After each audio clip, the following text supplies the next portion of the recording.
This is a previously recorded Best of the OhioRAAM show. This is Megan Hackinen reporting from Vevey, Switzerland on the North Cape 4000 unsupported bicycle adventure. The North Cape 4000 is a self-supported bicycle adventure now in its third edition. The route is around 4,000 kilometers and changes every year, always finishing in North Cape, Norway, which lies in the Arctic Circle and marks the most northern paved road in Europe. One of the things that makes the North Cape 4000 special is that the riders are encouraged to pursue the route however they like. So they can ride fast or slow, enjoying campfires under starlit nights with new friends, or pursuing mileage goals. While not technically a race, riders are required to adhere to a specific track, check in at 4 gates along the route, and wear GPS trackers to mark their locations at all times. This year, the track covered a distance of 4,430 kilometers in 10 nations, starting in Turin, Italy, and winding north, Alsace region in France, zipped through Luxembourg, and then the green hell of the hilly Ardennes region in Belgium, and then into the pleasant and relatively flat bike paths of the Netherlands and Germany. The route then entered the misty Danish countryside, and then by ferry to Oslo, Norway. The rest of the route traveled through the Swedish Lapland and Norwegian forests and fjords, growing ever more remote, but ever more beautiful, in particular as it passed through the incredible dreamscape of the Lofoten Islands via another ferry. The final miles to North Cape were a barren moonscape with harsh weather to the Sami people, as well as roaming herds of reindeer. So make no mistake, whether you're pursuing 370 kilometer days or 60 kilometer days, the event is a challenge. Out of this year's 141 entrants, only 65 finished. So the North Cape 4000 is a self-supported event. That means riders must carry all the gear that they're going to need with them without relying on friends or family or a support car for outside assistance.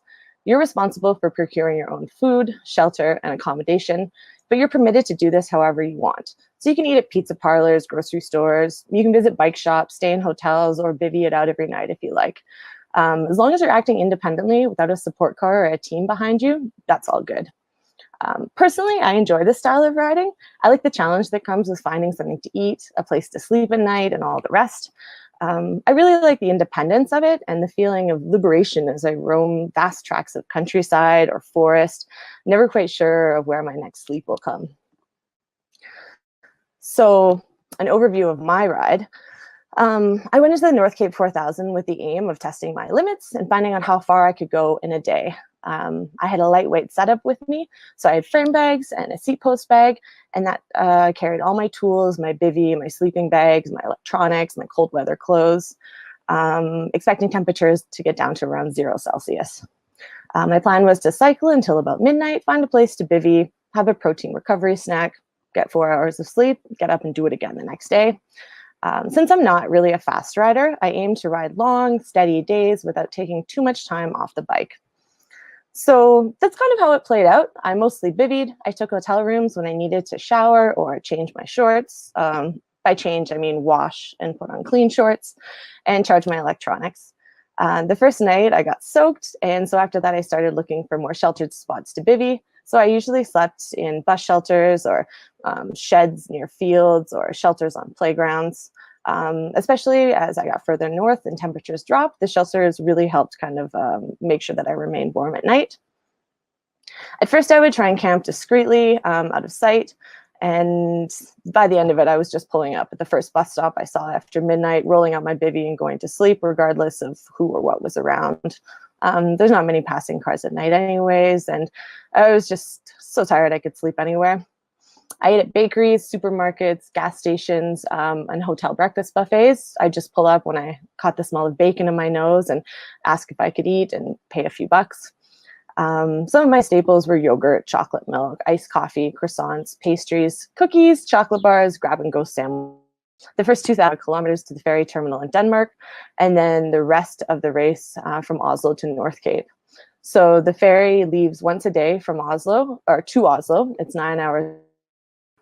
Things got a lot tougher for me after Oslo, with more than 2,000 kilometers behind me, nearly 2,500 kilometers left to go. I was starting to get tired, show signs of fatigue, and I ended up pushing further and further into the night to compensate for my drop pace. The plus side was that the days are longer further north, so you kind of get to enjoy this kind of seemingly endless sunset, which is really glorious. It did get quite cool. I was glad I brought a lot of cold weather gear, but it was really gorgeous. So I was the fifth finisher in the event with a time of 13 days, 13 hours, 7 minutes. I'm happy with my ride. I feel like I rode really consistently, pushed through some tough, low points, and I really enjoyed myself. So to see so many different landscapes and countries over such a brief period of time is really remarkable. And it's just kind of left my head spinning with excitement. I really enjoyed cycling in Europe, and we'll definitely have to go back and ride some more of the route at touring pace. I think one of the features that makes the North Cape 4000 a really unique and special event is that there's a lot of media coverage. Yeah, I really enjoyed the ride. I think the organizers did a fabulous job of picking a great route, and I'd recommend this event to anyone wanting an adventure, whether you want to race it or do it at touring pace and enjoy. Megan Hackinen, Vevey, Switzerland, the OhioRAAM show. This is Gregory Zuber, thanking you for watching and sharing.